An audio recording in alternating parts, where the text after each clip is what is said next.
फुला तुझ्या दरबारात दोन्ही जोडून हात, फुला तुझ्या दरबारात दोन्ही जोडून हात, भीक मागी तुम्ही चरणावरी, तुझ्या चरणाचा प्रेम भिकारी, तुझ्या चरणाचा प्रेम भिकारी। अनेक भाविकांना अनुभव आहे बघा, लाखोच्या संख्येने बाबाजींचे भाविक आहेत। काय अनेकांनी आपली परिस्थिती आपले दुःख बाबाजीला सांगितले का? नाही सांगितले ना। बाबाजींच्या दृष्टीखाली जाऊन बसलो आम्ही, बाबाजींचे चरण स्पर्श केले, आमच्या जीवनातले दुःख नाहीसे झाले, सर्व दुःखाचा नायनाट झाला आणि आपणाला सुख प्राप्त झाले त्या सद्गुरु माऊलीच्या कृपेने। म्हणून म्हणायचं आहे, गुरु माऊली तू दे मज ज्ञान, आत्मज्ञान देऊनी करी कल्याण, करी कृपा तू माझ्यावरी।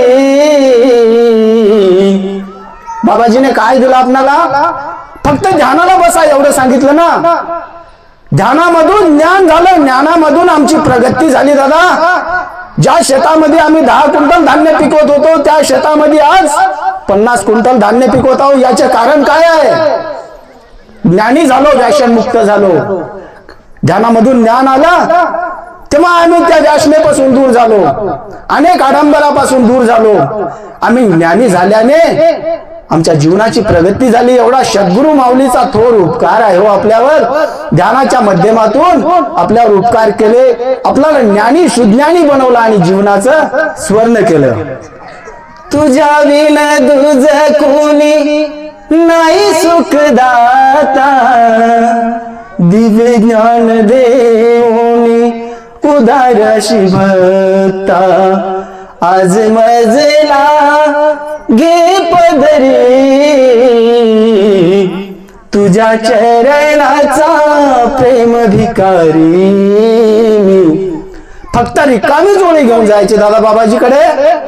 झोळीमध्ये कुणाही प्रकारचं काहीच नाही ठेवायचं, फक्त रिकामी झोळी घेऊन जायचं। बाबाजी निश्चित त्या झोळीमध्ये आपला कृपा प्रसाद टाकतात आणि आपल्या आयुष्यात कधी न सरणार आपल्याला खजाना प्राप्त होतो त्यामधून।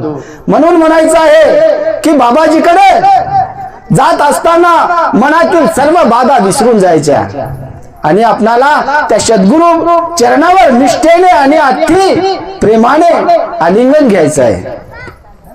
तुझ्या विना तुझ कोणी नाही सुखदाता, दिव्य ज्ञान देऊनी उदारशी भक्ता।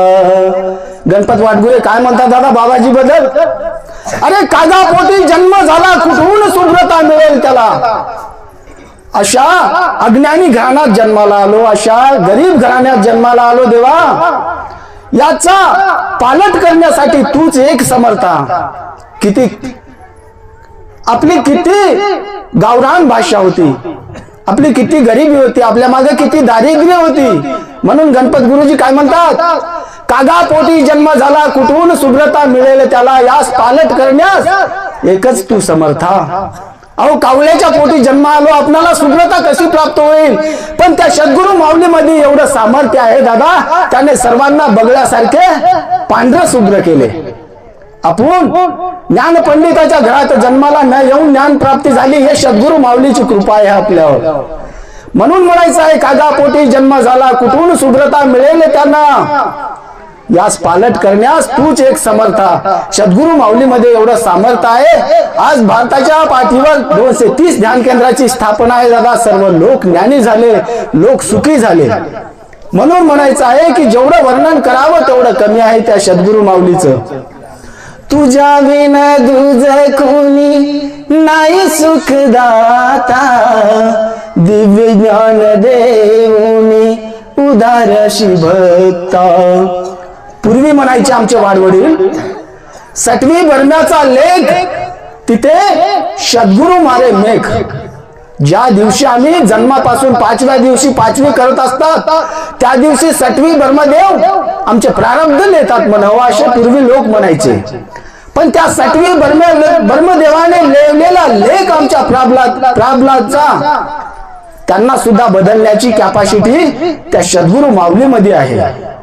म्हणून दादा जेवढे वर्णन करावे तेवढे कमी आहे. आणि बाबाजीने फक्त काय सांगितलं वा आम्हाला पूजापाती आडंबर करायचं नाही सांगितलं ना. आज एवढं जग सुखी आहे. अनेकांना विचारतो दादा बाबाजीच्या सानिध्यात आलो तेव्हापासून आमचं खूप चांगलं आहे, खूप आनंद आहे. तर दादा काय म्हणावं वाटतो, नित्य नमवी तो माता चरणावरी तुझ्या चरणावरी. बाल भजनी मंडळानं लक्षात घ्यावं, भजन इतकं सोपं नसून साधं नसून अति अनुभव आहे. भजनाला इतक्या सामान्य समजू नका, खूप अनुभव आहे. भजन हे एका एका शब्दाचा अर्थ करण्यासारखं सद्गुरु वाङ्मय आहे हो, त्याच्यात सद्गुरूची लीला आहे. म्हणून म्हणायचं आहे की एवढं सुख ज्या माऊलीने आमच्या आयुष्यात दिलेलं आहे त्या माऊलीच्या प्रती आम्हाला आयुष्यामध्ये असा निष्ठा पाहिजे, अशी एवढी भक्ती पाहिजे. नित्य नमवी तो माता चरणावरी तुझ्या चरणावरी. अशी कृपा असू दे माझ्यावरी देवा माझ्यावरी. कावळ्यासारख्या पक्षाच्या पोटी जन्माला आल्यासारखं आपलं आयुष्य होतं दादा. आज आपण पांढरे शुभ्र ज्ञानाच्या माध्यमातून अशा आमच्या आयुष्याला बाबाजीने सुखमय केलं आणि आमच्या आयुष्याचं सुवर्ण केलं. म्हणून त्या सद्गुरूच्या भक्तीपासून आणि त्या सद्गुरूच्या सेवेपासून कधी वंचित न व्हावं. आयुष्याच्या शेवटच्या क्षणापर्यंत तुझ्या चरणी माझे जीवन राहावं अशा माध्यमातून म्हणायचं आहे, नित्य नमवी तो माता चरणावरी तुझ्या चरणावरी. अशी कृपा असू दे माझ्यावरी देवा माझ्यावरी. हे ज्या बाबाजींच्या संस्थान प्रांगणामध्ये कार्यक्रमामध्ये जे भाविक रडायलेले दिसतात ना, याचा अर्थ एकच आहे दादा, पूर्वी ते दुःखात होते. बाबाजीकडे येण्याच्या अगोदर खूप दुःखमय होते, त्यांना सुख प्राप्त झालं म्हणून ते आनंदाच्या आसू रडतात की आज माझ्या सद्गुरूचं सामर्थ्य किती थोर आहे, माझ्या जीवनाचं सुवर्ण केलं. झाली कृपा ते सरले दुःखाचे दिन वाती आनंद आसू नयनातून. त्या सद्गुरु माऊलीने कृपा केली ना आपल्यावर, म्हणून आज आनंदाच्या आसू नेत्रातून वाहतात दादा. झाली कृपा ते सरले दुःखाचे दिन वाती आनंद आसू नयनातून. पाना प्रेमाचा पाजला तू बालका परी आमा बालका परी. असे कृपा असू दे माझ्यावरी देवा माझ्यावरी. आयुष्याच्या शेवटच्या क्षणापर्यंत त्या सद्गुरु माऊलीच्या चरणी आपलं आयुष्य जावं हीच अनेकाची भावना आहे दादा. आणि जेवढं कौतुक करावं तेवढं कमी या नारापूर गावाचं. मला बोलण्यास 2 शब्दाचा संधी दिली याबद्दल सर्वांचं धन्यवाद करतो. याच ठिकाणी विराम देतो. सर्वांना जय गुरु.